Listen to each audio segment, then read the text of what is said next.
Good afternoon, and thanks for tuning in to Politics in the Pulpit here on your hometown station. This is your holy host, Pastor Jerry Cook, the Bishop of Santa Clarita, back for another opportunity to look at the world through the lens of God's infallible Word.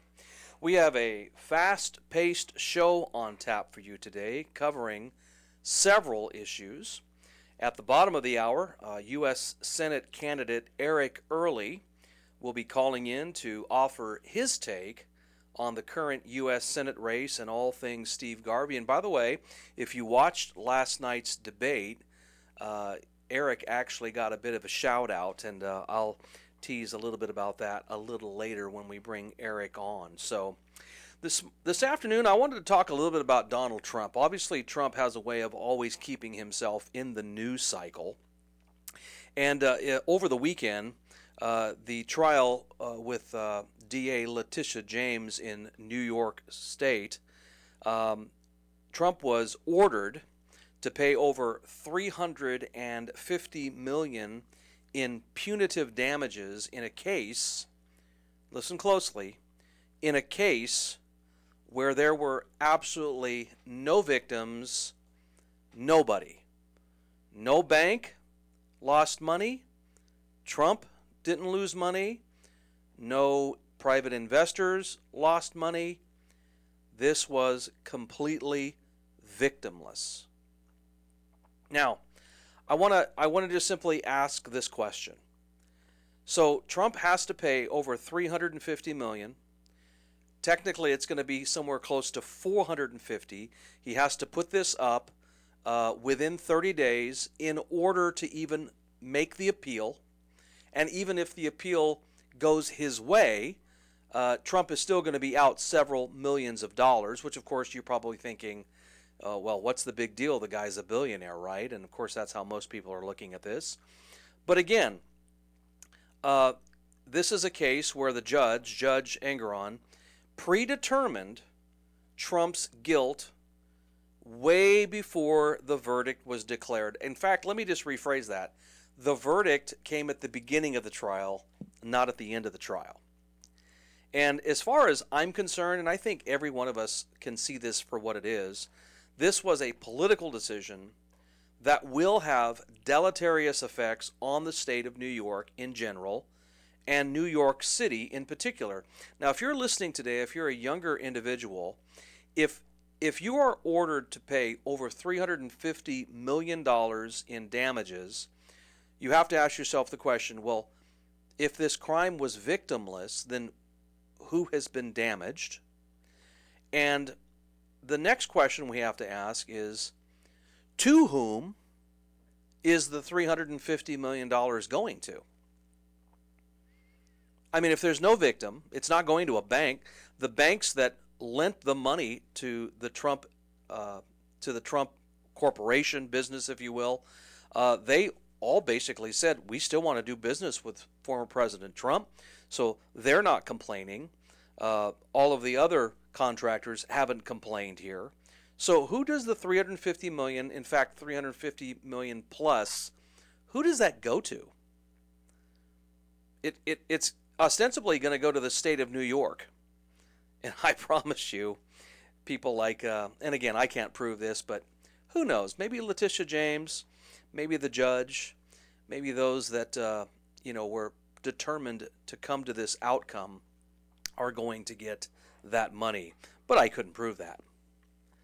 But again, we're talking about a victimless crime here, folks. Now, even the governor of New York, the very feckless Kathy Hochul, who, by the way, is not much better than Andrew Cuomo, who preceded her, she had to rush out to make a statement over the weekend reassuring New York businesses and investors that what happened to Trump would not happen to them. Now, you say, why did she feel compelled to do that? Because she knows how this looks. This obscure law that only, I guess, exists in New York was used just to mess up former President Trump.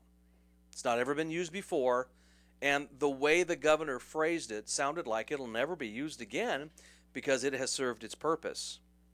However, for those of you that are familiar with the show Shark Tank, Kevin O'Leary, the venture capitalist, he's not having any of this. I want you to listen to O'Leary calling New York a loser state, and I think this was on Fox News with Martha McCallum. Listen to this. I listened to the governor of New York's words in the last 48 hours to try and quell the concerns of investors like me. What she basically said was, it's okay to do business in New York as long as you're not Donald Trump and you behave properly. Now, I don't even know what that means, but I'm asking myself, why take the risk? Who's next is what everybody's asking. Okay, I understand what happened here. I don't agree with the size of the penalty, and I think on a bipartisan basis, most people don't. They think it's quite unfair given that there was actually no victim and no monetary losses. And in fact, it's just detailed, the victim actually testified for the defense on behalf of Trump, saying, we don't think anything's wrong here. And by the way, this practice is done by every developer in every city. But think about the problem I've got. I don't have to invest in New York, but I do have to invest. And right now, the fastest growth of capital in development is in data centers. They're expensive, and they require power, they require fiber, and they require policy, and they need stability, because you're going to invest about $3.6 billion. O'Leary's not wrong.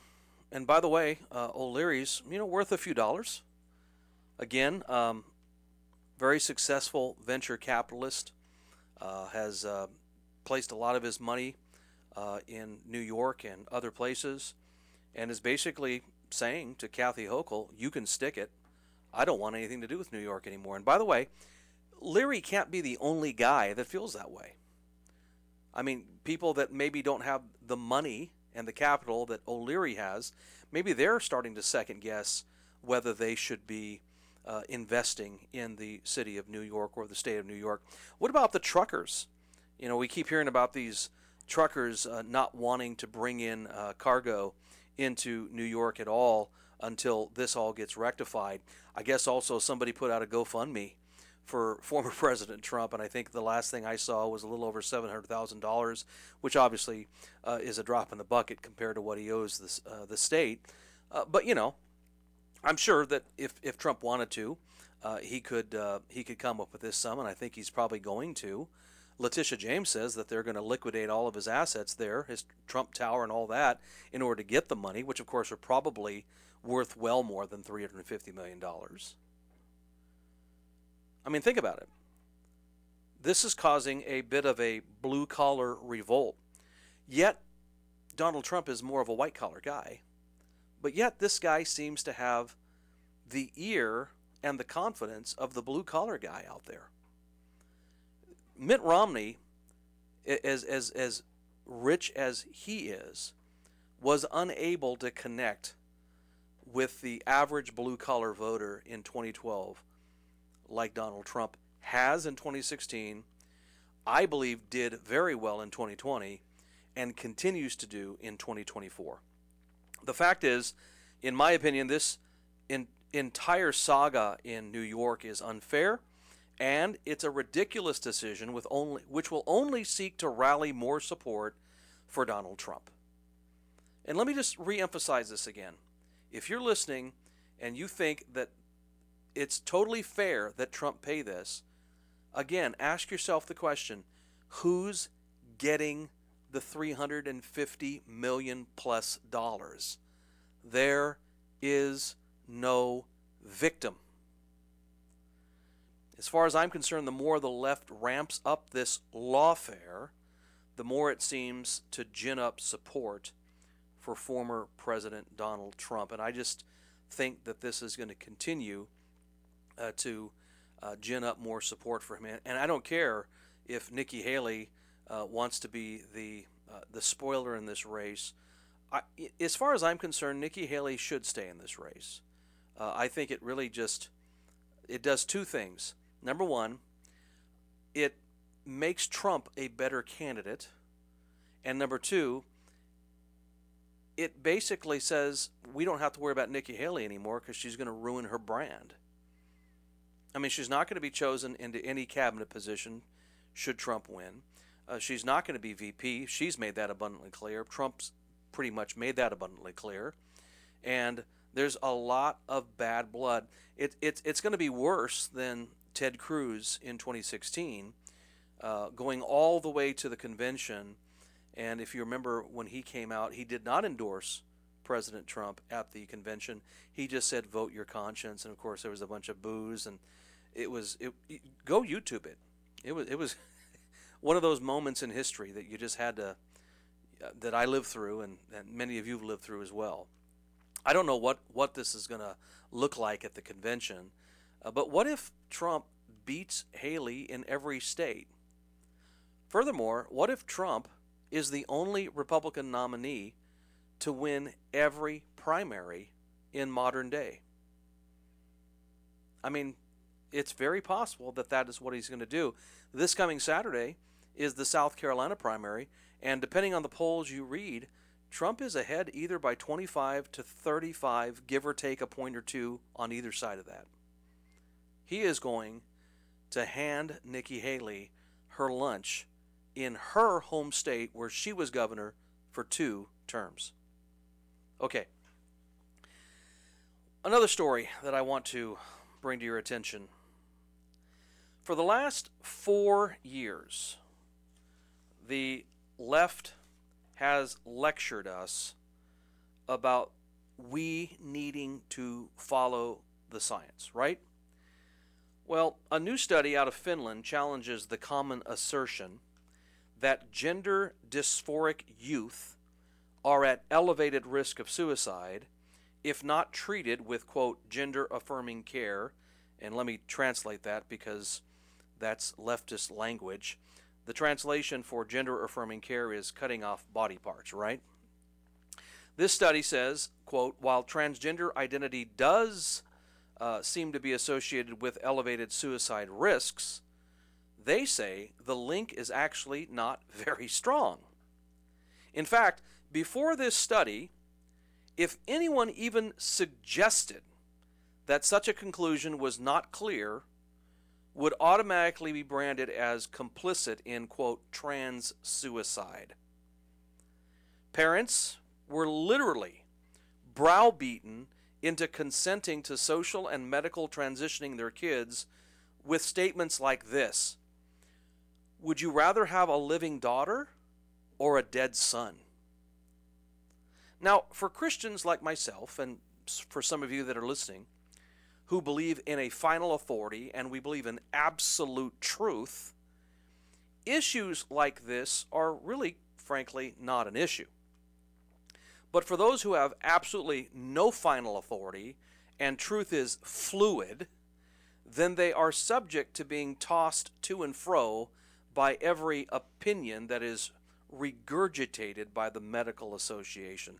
The same medical association that told you to stand 6 feet apart, the same medical association that reaffirmed what Dr. Fauci was saying about masks.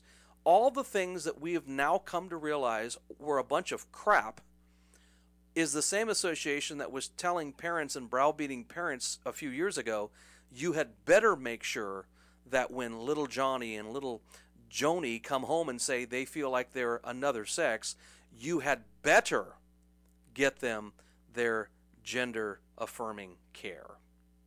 Folks, I believe that the real battle in the coming years is going to be the battle for who controls the dictionary. You say, what do you mean by that? The left is good at redefining words that don't mean that. I preached a sermon on this a few weeks ago at our church, but they have co-opted words and co-opted phrases and co-opted narratives that don't mean what those words and phrases mean when they say it. When they say women's reproductive health care, what they really mean to say is killing a baby. When they say gender-affirming care, what they really should say is, we're using your son as a science experiment, and we're going to just cut them up. Now, for those of us who have an absolute authority, this is not an issue. But I want you to listen to somebody who has been trusted over the last several years. If I'm not mistaken, I think Oprah Winfrey is who introduced Dr. Phil to the United States of America. But Dr. Phil's just not having it, okay? Here was Dr. Phil on Joe Rogan's podcast speaking about this Finnish study on gender-affirming care. Listen to this. It's interesting they choose words like gender-affirming care. You know, that's interesting that they call it that, but really what they're talking about is hormonal therapy or sex reassignment surgery on children. And in fairness, the American Medical Association, the American Academy of Pediatrics, the American Endocrine Society, or whatever the exact name of that is, all of the major medical associations have signed off on this, Joe. They've signed off on it. And I have never seen those organizations sign off on anything with less information as to whether or not it does long-term harm of anything in my life. And when I ask about that, when I bring that up, then they immediately label you as transphobic. And there you go, right there. Dr. Phil says the same thing. As soon as you offer any critical pushback, they automatically bring out the names. And nobody wants to be called a name. Now listen, parents, if you're a parent out there with a kid that's confused, I want you to listen closely. Your children are not always right. In fact, they just might be wrong. I'm going to encourage you parents out there to just parent your children and stop being led by them like a dog on a leash. The vast majority of the ideas that are injected into our children's minds as of late is from social media influencers, 30-second TikTok videos, bad and misleading science from the medical community, and parents, frankly, who are controlled by the emotions of their children. Our children should not be our personal science experiments to do as we wish. And I would just simply say, be prepared, for those of you who know about this study, for some serious pushback. When we come back here on Politics The Pulpit, we're going to have U.S. Senate candidate Eric Early in just 1 minute. All right, we're back here live on Politics The Pulpit here on your hometown station, AM 1220 and 98.1 FM. And we have on the line somebody who is no stranger to our show here on Politics in the Pulpit. Eric, you received, Eric Early, by the way, U.S. Senate candidate Eric Early, you received an honorable mention during last night's debate with Katie Porter. Actually said, quote, that the real threat in this race is Eric Early, who will be MAGA all of the time. Let me ask you, Eric, how do you plead? I plead guilty as charged. I will be MAGA all the time, and I don't mind candidates who I don't support at all. That includes Katie Porter, saying things about me as long as they're truthful, and that is very truthful. I am the only pro-MAGA Republican in this race. Yeah, I was totally amazed. And let me ask you a question, Eric. What do you think Katie's angle was there? Was she trying to get you up in the polls? What's going on? Well, this is the way it's working. This is sort of like inside baseball stuff. Adam Schiff, that despicable one, has been paying millions of dollars for ads propping up Steve Garvey over the last 3 weeks because Adam Schiff is doing his best to make Steve Garvey his opponent once we get into the general election, where there will only be 2 candidates left. Because Steve Garvey used to be a great baseball player, but he's a disaster as a political candidate. And so there are ads going around that Schiff will play on conservative networks and such that says, Steve Garvey voted for Donald Trump twice. He supported conservative candidates. Don't vote for Steve Garvey. Well, and paid for by Adam Schiff for Congress, right? So or for Senate. So every conservative sees that, says, heck yeah, I'm voting for Steve Garvey. Yeah. So that is what Schiff has been doing. Katie Porter is now losing ground because of that, because she wants to come in the top 2. So this is her way of doing it. And unlike Schiff, who always lies, Garvey has actually said in these debates that he's not sure whether he'll vote for Joe Biden or Donald Trump for president, which is disgusting. And at least Katie Porter, what she's saying about me is the truth. I am the pro-MAGA Republican, the proud MAGA Republican in this race. You know, when I watch that commercial that is paid for by Adam Schiff where he says that Steve Garvey is too conservative for California, what does that say for all the other conservatives in California? Are we supposed to just kind of lay down and let Adam Schiff do what he wants to do? Well, you know, they have control of the airwaves, these people. First of all, Schiff has raised over $30 million for these commercials. He has just an open bank account, basically, thanks to the anti-Trump far left in this country, who continually has put Schiff on a pedestal. So he, in his own way, controls the airwaves with his outrageous ads. But then, of course, you have 99% of the media which say the same thing, and that's what we're living in, Jerry. You know, we're dealing with a bunch of brainwash artists out there, and I can tell you, and I know you know this too, but I could tell you because I've campaigned around this state for months and months, and there are millions of conservatives, Trump-supporting conservatives all around the state of California. But these Marxists on the other side, one of their tactics is to always make it look like we're this little, tiny little drop in the bucket, and that there are way more of them than us, and that is a complete lie. Well, you haven't been on the debate stage, so today I want to give you an opportunity to respond to one of the things that have been said by one of the three Democrats. Barbara Lee, who is an absolute disaster as far as I'm concerned, and I'm sure as far as you're concerned, yep. She is making the proposal that $50 an hour for minimum wage here in California. Eric Early, would you explain to people what that would do to the average working person out there, as well as the person just trying to buy a hamburger at McDonald's? Well, listen, Barbara Lee is a flat-out Marxist. She comes from the Oakland area. She brags about all the great things she's done for her more than 20-plus years in Congress, I believe, and Oakland is a war zone.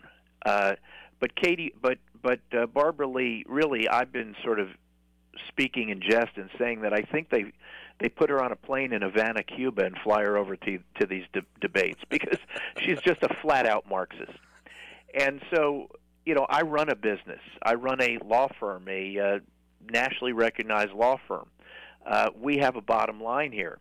We don't deal in minimum wage numbers, but if you run a business, you have a bottom line. So if you run a business and you have employees that are making minimum wage, which I believe in California will be ordered to soon be up to about $20 an hour, and you walk in there and you say, listen, next week you're going to have to raise everybody's wage to $50 minimum wage an hour, what will happen within a month is that either all of the employees will be fired and the business will close down and go elsewhere, or alternatively, if the business can take the risk somehow and make that payment, then all of those McDonald's hamburgers, for example, that you're now paying $10 for, will be $25. So Barbara Lee is clueless when it comes to this, and she loves to say, just do the math. Well, Barbara, if you do the math, what I just described is exactly what would happen. But, the really unfortunate thing is, Jerry, to people like you and to people like me and to so many of your listeners, this stuff is really obvious, okay? This is just common sense 101. But what's so unfortunate is we have lots of people in this state and this country that hear what that Barbara Lee says, and they actually believe it.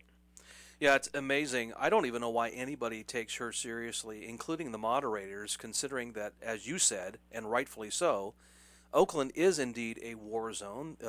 In-N-Out Burger decided to close down and move out. Denny's decided to close down and move out. And who knows how many other businesses are doing that without being published on the media sites. Oakland is just an unsafe place to be. She's been in Congress for over 25 years, in fact, and yet she stands up there and speaks with authority as if we're supposed to listen to her. And the media treats what she says with authority. And I'll tell you, Jerry, if you have a few minutes, I'll tell you why I didn't end up on the debate stage, and that's really a travesty in and of itself. Well, I'd love to hear that, because Okay. let me tee that up for you, Eric. In current polling, depending on which polls you look at, you're only polling 1 point behind Barbara Lee, who has actually been in each of these debates. Now, Yep. I teed it up for you. Now go at it, Eric. Well, here you go. The first debate, which happened about 2 weeks ago, was run by two far left-leaning organizations called Politico and the USC Dornsife School of Law, a school of politics. They're both incredibly far left. They did a poll right before that debate. The candidates, or at least certainly not my team, ever knew what criteria they used in the poll. But even according to that poll, out of the over 25 candidates that are on the ballot in this race, I came in fifth place. And so what did Politico and that USC school decide to do? They decide to cut it at the top four. Now, I'm not saying put all 25 on the stage, but they should have gone with the top five even in their poll. So it would have been Adam Schiff, Katie Porter, Barbara Lee, Steve Garvey, and Eric Early. And there is no doubt why they kept me off that stage, because everybody who's involved in politics in this state and is following this race knows that I am the proud MAGA Republican, knows that I can walk it and I can talk it, and that and they don't want my voice out there, because they know that there are millions of Californians, if and when they heard me speak, they would be incredibly interested in hearing what I had to say. And mind you, this is all at the same time where all the polls are showing they're between 20 and 40% Californians undecided as to who to vote in this race. So that's the way these really American Marxist gatekeepers work. Then the second debate, another far-left organization did the same exact thing, and then last night's debate just went with what the other two went with. So it's really a travesty, and but this is what we live with in this state, Jerry. You fight and fight, but they know how to keep the people, we the people, from knowing what's actually going on out there. And how much of this do you think is also the California GOP just making a conscious decision to say, you know what, we're going to go with the safer bet here, at least in their thinking. We're going to go with Steve Garvey. He doesn't have a political track record. All we know about him is he played for the Dodgers and the Padres. He's a baseball hero that should be in the Baseball Hall of Fame, but probably not in the halls of the Senate. But do you think that the California GOP has made some sort of decision here behind the scenes and says, out with Eric, in with Steve? 100%. I know them. I know the people that run the California GOP. They've been never Trumpers for years. When I say I'm a proud MAGA Republican, a person like Sean Steele, who's one of the national Republican committeemen or something from our California state party, he freaks out. He blanches. He's been a never Trumper his whole life. He's the one who was intimately involved in getting Steve Garvey in this race. He could care less. He's the one who supports the Garveys of the world, saying things like, when he's asked, who will you vote for president, Garvey says, well, I don't know. It could be either way. He's asked, would you consider Biden over Trump? He says, I'd consider both things. And so the people who run our state party, this guy Sean Steele, two or three others, they are never Trumpers. They are really, Steele's been involved forever. You want to point a finger at one of the main people to point a finger at for why our state has failed for over 2 decades in statewide elections. You can look right at a guy like a Sean Steele. Frankly, I think he should be a carnival barker in a circus. But he is who he is, and he carries a tremendous amount of weight within the party, and he was instrumental in getting Steve Garvey involved in this race, and he is instrumental in doing whatever can be done to undermine me within the state party and within this race. And, well, we've only got about 2.5 weeks or so into the March 5th primary. What is Eric Early going to do to kind of push yourself in the spotlight to where you can finish perhaps in the top 2? Jerry, I keep talking about it. I'm all over the state. I was in Huntington Beach this morning. I will be in Riverside County tomorrow. I'll be in Yolo County day after.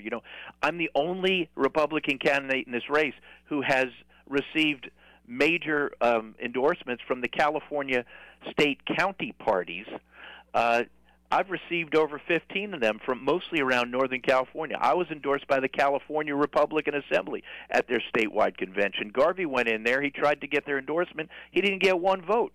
These are things that the media doesn't want you to hear, and I fight for what I call the I's: immigration, inflation, indoctrination, incarceration, and Israel. And I could talk about all those. I don't know if I have time for it. And then on your show right now, and then on Saturday night I'll be up in Yolo County. So I'm all over the place. I've got a great team, and I've got passionate supporters all around this state. And Steve Garvey, there is nobody fighting for him with any passion whatsoever, because look at what he is. I mean, he's like he's a political a void, frankly. Yeah.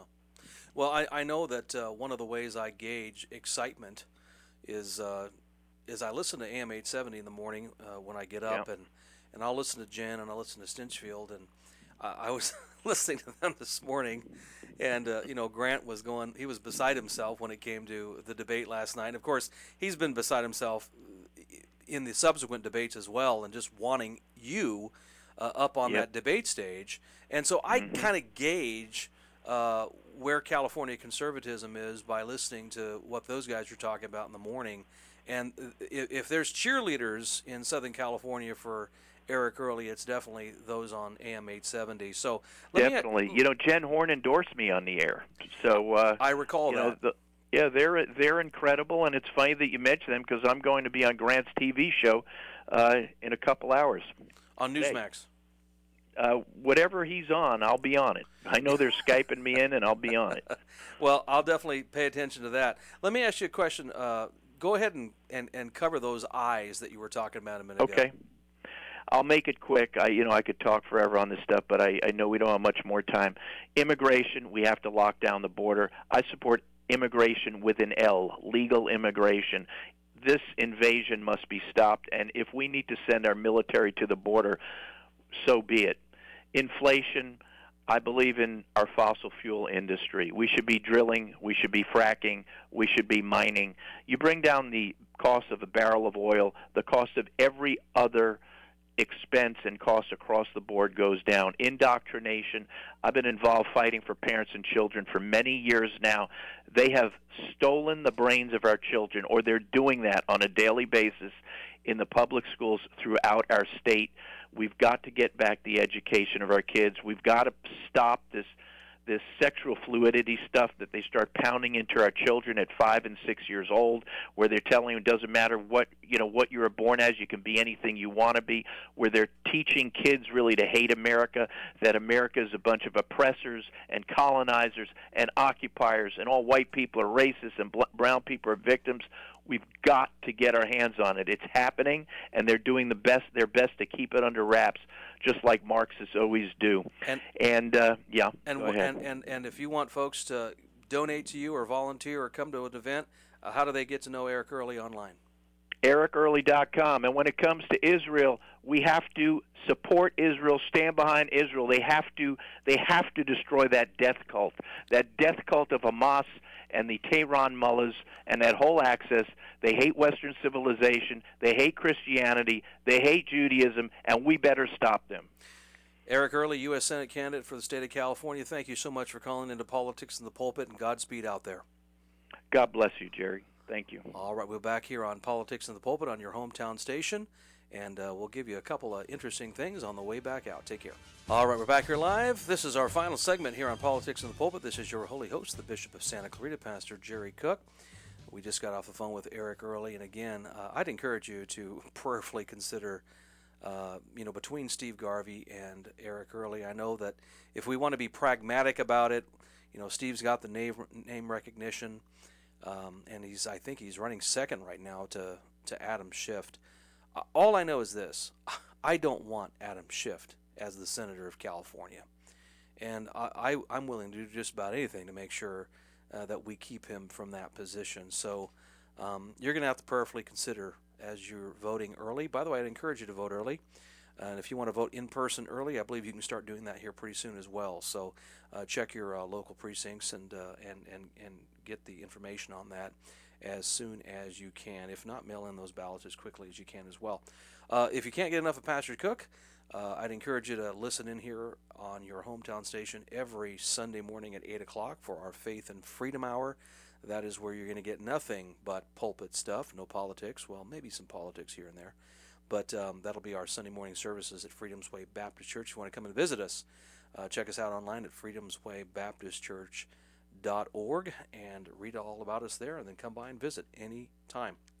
I wanted to just quickly, during this last few minutes, just talk a little bit about just kind of how the Democrats signaled what they would do in 2020 when it came to the election. Obviously, many of us still have a bad taste in our mouth about the 2020 election. We know that former President Trump likes to bring this up an awful lot, and some of that might be helpful, some of that might be a bit of a hindrance. But I don't know if you've ever read this article, but this is way back from October of 2012.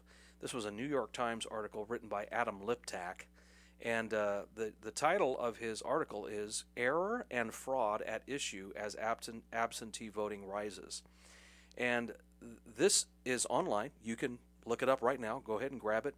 Adam Liptak, Liptak, New York Times, "Error and Fraud at Issue at Absentee Voting Rises." And his entire article is making the case that as absentee voting starts to be prioritized, then error and fraud also come along with that. Here we have a guy that's already talking about that in 2012, and yet in 2020 we were told over and over again ad nauseum that this was the safest, most secure election ever in the history of the globe. And it was all done through mail-in voting. This is why a lot of the Republicans have such a hard time with mail-in voting, because of what happened in 2020. And a lot of us, whether we want to believe in election interference or we believe the election was stolen, I don't know where you are and all that stuff. I can say this: something nefarious happened in 2020. And I do believe the Democrats were kind of telling us a month or two in advance of the outcome of the election what they were trying to do. I have an article here from CNN. I know you guys have a real tough time trusting that, but I always think it's good when you bring an article in from the opposing side, because then you kind of know what their plan is. I'm going to just read this. It's all about the red mirage. The red mirage. Remember, they kept saying that on election night it's going to look like Trump's winning. And by the way, they were saying this a month or two in advance of the election. They were saying there's going to be this red mirage where we're going to go to bed on election night and it's going to look like Trump's winning. But then over the course of the next few days, those red states would be filled in blue. Here is what this article says. This is from October of 2020. Quote, "It's a tried and true American tradition to stay up late on election night, watch results pouring in, and find out who the next president will be. But with a historic pivot towards mail-in voting," and by the way, Aaron Liptak said that is fraught with error and fraud. But with a historic pivot towards mail-in voting due to the coronavirus, this election night could mark the beginning, not the end, of the process, and giving voters a false sense of who is winning, according to a wide array of experts. The article goes on to say nonpartisan researchers, I love when they do that. That's supposed to give them some street cred, right? Nonpartisan researchers call it the blue shift. Democratic groups say it's a red mirage. No matter the label, there's a very real phenomenon where Democratic candidates often gain votes as mail-in ballots get counted after Election Day, and this gap could be even wider this year. And folks, many of us went to bed on Election Night 2020 thinking, maybe a little uncomfortably, but hey, it looks like Trump's ahead in all these swing states where it counts. And then by the next morning, Biden had won one, and then ultimately by the end of that week, Biden had claimed victory because the red mirage ended up trending blue. Folks, they were telling us this a month before. In fact, the article came out in October of 2020, but Hillary was actually talking about this a few weeks before the article dropped. And so, all it does in my mind is fuel the notion that something odd happened. It just so happens that in 2020 we have a once in a lifetime, once in a century global pandemic that doesn't target kids, but basically targets the elderly and those with, comorbidities. I don't know. I'm just telling you that if 2020 seems like it was wild, you just wait. And I'm telling you, this election cycle is going to get interesting. I think the lawfare aspect is just one aspect of what they're planning on doing to former President Trump. It's going to get very interesting, folks. Well, next week on the show, I believe we're going to have another candidate. I don't exactly know who it is right now, but I'm sure it's somebody running for something here in Southern California or in California in general. And also, we're going to have Eric Early back on the Wednesday before March 5th. So thanks for listening into Politics in the Pulpit. This is your holy host, Pastor Jerry Cook, here on your hometown station. We'll catch you next week. Same bat time, same bat channel.